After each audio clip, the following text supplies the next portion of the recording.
The structure of world peace cannot be the work of one man or one party or one nation. It must be a peace which rests on the cooperative effort of the whole world. Franklin Delano Roosevelt, 1945. 27 years earlier, American President Woodrow Wilson began his efforts to create an international coalition for peace, forming an organization that would become his most recognizable success as well as his most devastating failure. It would be called the League of Nations, a revolutionary step in the history of international politics, an innovative shift in diplomatic philosophy, paving the way for world peace. With the absence of major powers like the United States and the resurgence of nationalism in the 1930s, however, the League was doomed to be engulfed in the flames of World War II to have its successor, the United Nations, rise from the ashes.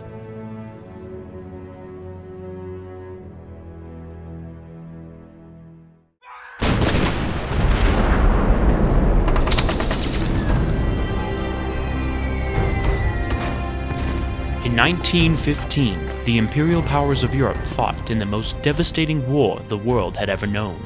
Because of the recent industrial boom, improved weapons and numbers drastically increased the destructive capacity of the major military powers. It was a war to end all wars.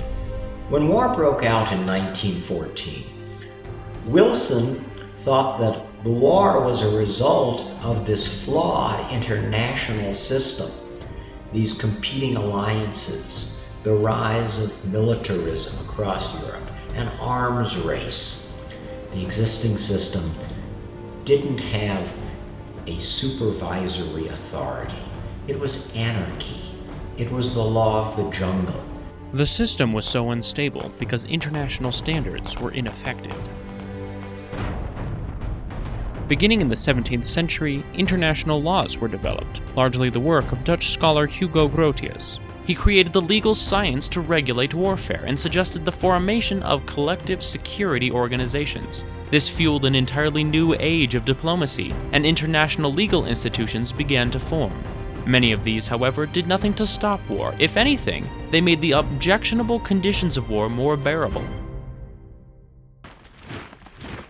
While warfare raged in Europe, President Wilson remained steadfast in his advocacy of American neutrality in order to act as an effective mediator at the war's end.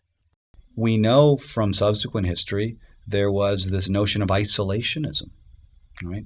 And unusual for a country that was such a powerhouse to talk about being isolated. Wilson soon discovered the futility of neutrality.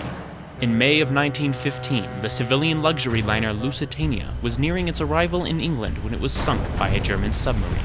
To the dismay of Republicans like Theodore Roosevelt, who threatened to skin him alive if he didn't go to war, Wilson was unresponsive. 2 years later, however, when Germany declared all-out submarine warfare against American naval activity in the Atlantic, Wilson had no choice but to commit himself to war.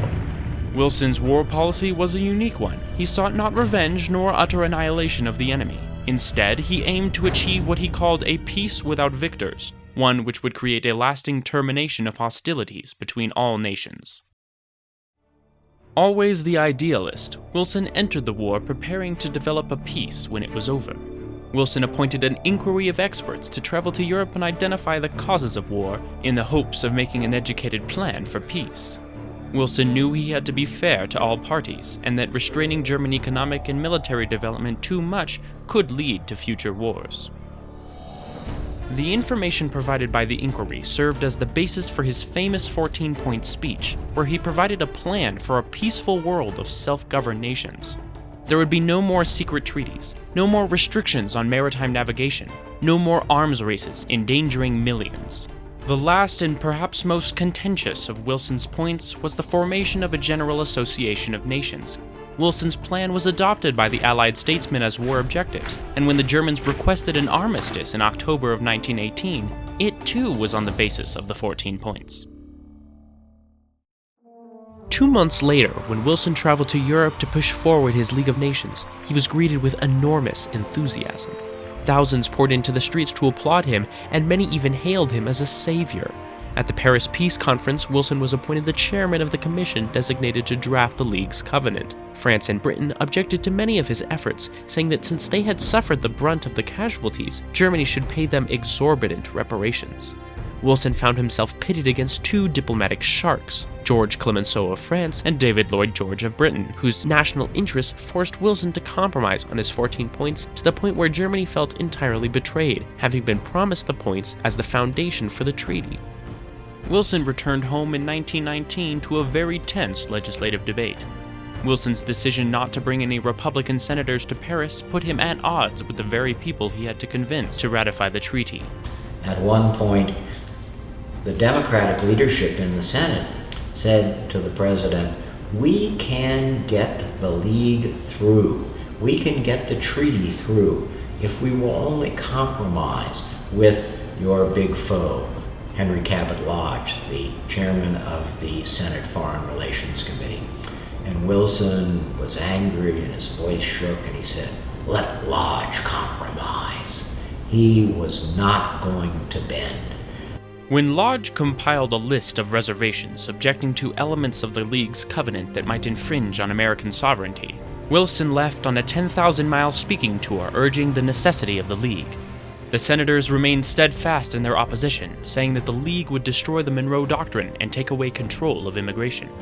On March 19, 1920, the Senate made its decision to reject the Treaty of Versailles, and Wilson's efforts to create a lasting peace along with it.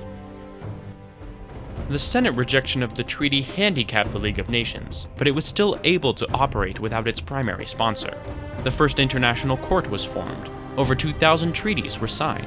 Numerous conflicts were settled using arbitration. In 1920, an international health office was formed to fight typhus in Poland, not to mention the other bodies formed to advance communications and world markets. The policy of disarmament was introduced, where members were obligated to reduce their national stores of weapons. The boldest of the League's peace efforts occurred in 1928, when 31 nations renounced war entirely by signing the multilateral treaty known as the Kellogg-Briand Pact. In the 1930s, the philosophy behind the League began to fade, and the conflicts it sought to resolve became more complicated. Attempts at disarmament failed because nations were not willing to risk being attacked without ample defenses. When the Great Depression devastated the world economies in 1929, the once faded blight of nationalism returned with a vengeance to further hamper the League's peace efforts. Japan found itself shut out of American markets and invaded Manchuria to compensate for their lost economic resources. Economic sanctions could not be agreed upon. A council resolution for Japanese withdrawal from China, requiring a unanimous vote, was unceremoniously vetoed by the Japanese delegate. When the League's assembly finally resolved to reprimand Japan's formation of a puppet state, Japan avoided a solution by withdrawing from the League. Months later, Hitler announced that Germany would do the same because it was being held to unequal disarmament standards. They immediately began increasing military expenditures and withdrew from the League of Nations, which was becoming weaker by the day. Although at the start of the Second World War the League was virtually ineffective, it wouldn't be declared dissolved until 1946, when it was replaced by its successor, the United Nations. The League of Nations influenced the future of international organizations because it really was the first major formal international body. The ideas of being able to structure around, maybe not on security, although the United Nations, of course, is the security organization, but on a host of social and cultural issues and economic issues, and World Health Organizations and food and agriculture organization. Direct outgrowth of successes that the League of Nations had and experiences that nations and people working in international bureaucrats working in these organizations that had working in the League now carry over into the post-World War II era. Today, international organizations play a huge role in fighting hunger, helping refugees, stopping regional conflicts, and securing rights of people all over the world. The League of Nations is often referred to as an organization ill-equipped to deal with the challenges it faced. In the 1930s, with economic strife, militant nationalism, splintering cooperation, and increasingly difficult conflicts, the League could do nothing to prevent a Second World War. Although it failed, Woodrow Wilson's legacy lives on to this day. The change in ideology that made the League of Nations possible was an innovation that altered international politics forever. The last assembly was famously closed with the words, "The League is dead. Long live the United Nations.